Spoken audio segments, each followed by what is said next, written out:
안녕하세요. 나는 간암 말기 이후 지금 더 건강해졌다. 저자 최송합니다. 간힐리언스 간암 치유 프로그램을 운영하면서 실제 간암을 치유하며 도움되었던 내용을 바탕으로 콘텐츠를 제작하고 있습니다.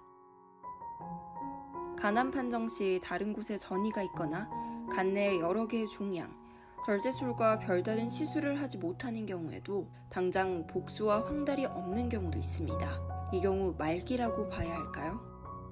먼저 황달은 간암 이후에 무조건 나타나는 증상은 아닙니다.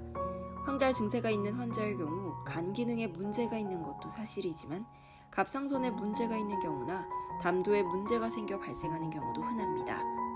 간에 질환이 생기면 간에서는 빌리루빈을 제대로 제거하지 못하고 혈중에는 빌리루빈이 계속 쌓이게 됩니다. 결국에는 황달이 아직 발생하진 않았지만 언제 발생해도 이상할 게 없는 상태라고 인지하는 것이 맞습니다. 간이 침묵하는 시간 동안 암세포가 커져왔던 것처럼 현재는 주변 장기나 다른 기관들이 고군분투하며 복수나 황달을 조금이나마 뒤로 미루고 있는 상황일 수 있습니다. 이 경우 간암 판정을 받게 된 뒤 얼마 지나지 않아 황달과 복수가 심해지는 경우도 많습니다. 암 판정을 받음으로써 심리적으로도 많은 스트레스가 작용했을 가능성이 큰데요.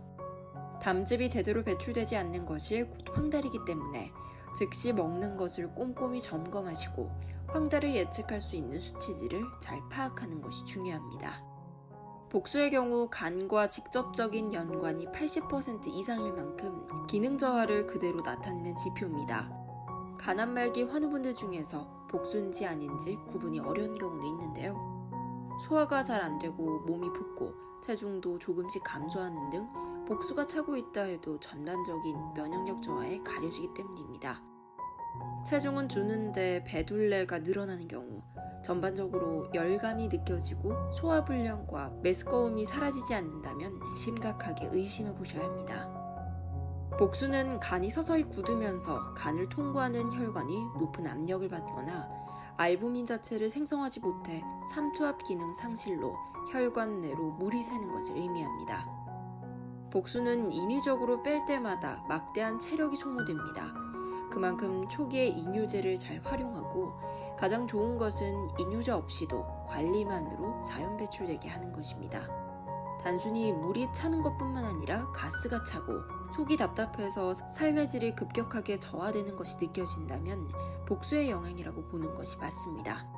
간경변 환우들의 경우 간암이 아니라고 해서 조금 긴장을 늦추게 되면 복수와 황달이 갑자기 심해져서 짧은 시간 안에 심각한 간암이 되기도 합니다. 복수의 가장 좋은 예방법과 관리법은 식단 조절입니다.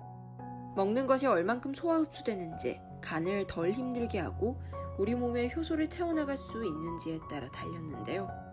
약물이나 복수 천자를 통해 복수를 제거하는 것은 어디까지나 응급처치이기 때문에 이 주기가 짧아지지 않게 환우뿐만 아니라 보호자의 도움도 필요합니다.